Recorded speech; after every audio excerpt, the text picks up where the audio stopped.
Another Savior. Holy, holy, holy, holy, another Savior. Welcome to the Africa News Channel, your trusted voice for fearless and independent reporting across the continent. Today, we take a closer look at the rising African solidarity with Burkina Faso's Captain Ibrahim Traore, following serious allegations from U.S. General Langley accusing him of hoarding the nation's gold. Julius Malema of South Africa's EFF has responded with a stern warning to America, backed by other African leaders who are calling out foreign interference. A resurfaced video of Captain Traore's powerful speech at the Russia-Africa summit is believed by many to be the real reason behind this recent Western backlash. Meanwhile, a deeply unsettling video showing Boko Haram fighters patrolling a supposedly ambushed Nigerian military base has left citizens questioning AFRICOM's silence. Why is America not focused on Boko Haram's growing threat, but instead fixated on Burkina Faso's gold and its independent leadership? If you're passionate about Africa's sovereignty and truth in journalism, please like this video, share it with others, and subscribe to our channel so you never miss these critical updates. Disclaimer: this video contains verified commentary, social analysis, and sourced public content. It is created for educational and informational purposes only and does not promote hate, misinformation, or violence. Viewer discretion is advised.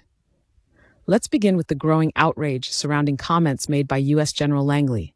In a bold and controversial claim, he accused Burkina Faso's President Captain Ibrahim Traore of using the country's vast gold reserves for personal and political gain. This statement, seen by many Africans as inflammatory and unfounded, has sparked widespread condemnation. Across social media and activist spaces, people are pointing out that such accusations resemble the early narratives that preceded Western military interventions in countries like Libya. Is this just another attempt to destabilize a rising Pan-African government that dares to reject neo-colonial control? So for the past 3 days, I've been asking myself, why is that the people in the West always think that they know better than Africans and they want to tell Africans what to do? But here comes the answer. So all of a sudden, the West is concerned about the gold in Burkina Faso. Is it really about the resources or it's about the people? The people of Burkina Faso is not complaining. Africa is not complaining about Ibrahim Traore. As a matter of fact, we are very happy with whatever he's doing, taking care of his people, taking care of the nation. If we are not worried about Burkina Faso, why should the West be worried about Burkina Faso and they use someone who looks just like us? All skin folks and kin folks, like you guys will say. Why is it that America all of a sudden is concerned about the gold in Burkina Faso? Do you think this is the right time for Burkina Faso to actually invite people from the West to come to the country? Please, at this point, at this moment, it is a serious matter. So if you take it anyhow you want to take it, that is up to you. I don't think this is the right time, because this is how people are being used to infiltrate we Africans. Where are the Pan-Africans? Where are the African-American Pan-Africans who are so dearly talking, good stuff about Burkina Faso? Please, don't stop talking. This is the time that you need to keep talking so the world will know that we agree with Burkina Faso and we are not going to sit down for this to happen. Ibrahim Traore says you guys should keep talking. He sees what is happening on social media, but he is aware that this day was about to come. He is aware that this day was about to come. If you do not learn from what unalive your father, the same thing will unalive you.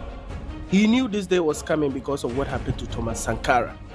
That is why we always have to learn from the past. All of a sudden, and you guys are worried about China. You are worried about China. No, don't be worried about China. Be worried about the West. All of a sudden, leave Burkina Faso alone. The people of Burkina Faso, we want you guys to be very strategic. We are solidly behind you. We, the children of the soil, have no problem with what Burkina Faso is doing or what Ibrahim Traore is doing. And if you agree with this message and you believe that Ibrahim Traore is actually for his people, please put it in the comment section. Keep flooding in the comment section that leave Burkina Faso alone. Leave Burkina Faso alone. Leave Burkina Faso alone. In response, voices from across the continent have begun to rise in solidarity. South Africa's Julius Malema, leader of the Economic Freedom Fighters, EFF, issued a strong warning to the United States: stay away from African affairs. A video of Malema addressing this matter is now circulating widely, drawing praise from those who believe Africa must defend its sovereignty at all costs. And then Obama killed Gaddafi. And then nothing has happened. We're here today with Libya being destroyed and unable to recover because of America. We know very well that where NATO gets involved, those are terrorists. We know very well where the US says we're going in to install peace. That place will never know peace as long as America has visited that place. His party also released an official statement supporting President Traore, labeling America's actions as a threat to African progress. Could this be a turning point for unified African resistance to foreign interference? These statements are resonating across the continent, particularly among young Africans who are now more politically conscious than ever before. What does this awakening mean for Africa's long-standing dependency on Western narratives? Adding fuel to the fire is a resurfaced video of Captain Traore speaking at the Africa-Russia Summit in St. Petersburg. In that address, he passionately rejected the continued exploitation of Africa by foreign powers and called for stronger ties among African nations. Many analysts believe this defiant tone and growing alliance with Russia might be the real reason for the sudden Western scrutiny. Is it possible that America feels threatened by a shifting geopolitical tide in Africa? On se sent en famille en ce sens que la Russie est une famille aussi pour l'Afrique. C'est une famille parce que nous avons la même histoire. La Russie a consenti d'énormes sacrifices pour libérer le monde du nazisme pendant la Seconde Guerre mondiale. Les peuples africains, nos grands-pères, ont été déportés de force aussi pour aider l'Europe à se débarrasser du nazisme. Nous partageons la même histoire en ce sens que nous sommes les peuples oubliés du monde, qu'ils soient dans les livres d'histoire, dans les documentaires ou films. On tend donc à balayer le rôle prépondérant qu'a joué la Russie et de l'Afrique dans cette lutte contre le nazisme. Pour ce qui concerne le Burkina Faso, aujourd'hui nous sommes confrontés depuis plus de 8 ans à la forme de manifestation la plus barbare, la plus violente du néocolonialisme, de l'impérialisme. L'esclavage qu'on tend encore à nous imposer. Nos dévanciers nous ont bien appris une chose. L'esclave qui n'est pas capable d'assumer sa révolte ne mérite pas que l'on s'apitoie sur son sort. Nous ne nous apitoyons pas sur nos sorts, on ne demande pas que quelqu'un s'apitoie sur notre sort. Le peuple burkinabé a décidé de lutter contre le terrorisme en mesure de relancer son développement. Dans cette lutte, des vaillants peuples, des vaillantes populations se sont engagées à prendre les armes face au terrorisme, ceux que nous avons affectueusement appelés les VDP, des volontaires. Nous sommes surpris de voir les impérialistes traiter ces VDP de milices et de tout type. C'est décevant, parce qu'en Europe, lorsque des peuples prennent les armes pour défendre leur patrie, on les traite de patriotes. Mais là n'est pas le problème.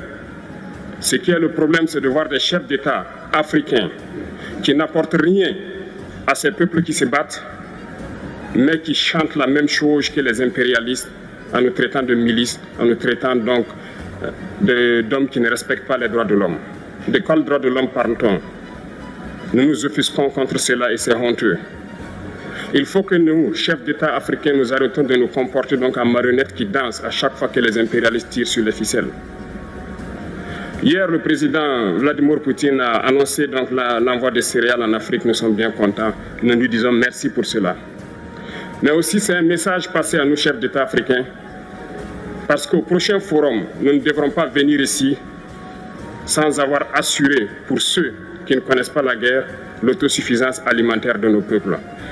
Nous devons prendre l'expérience de ceux qui ont pu déjà atteindre cela en Afrique, tisser de bonnes relations ici et tisser de meilleures relations avec la Fédération de Russie pour pouvoir assouvir les besoins de nos populations. Gloire à nos peuples, dignité à nos peuples, Victoire à nos peuples.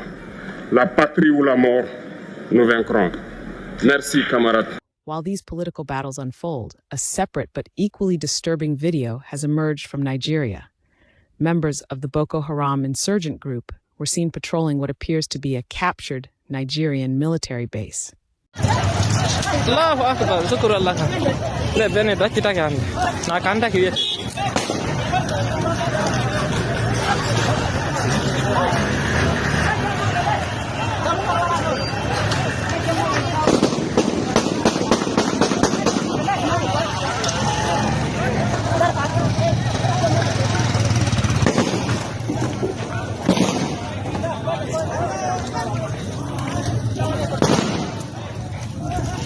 Adula du ala dian.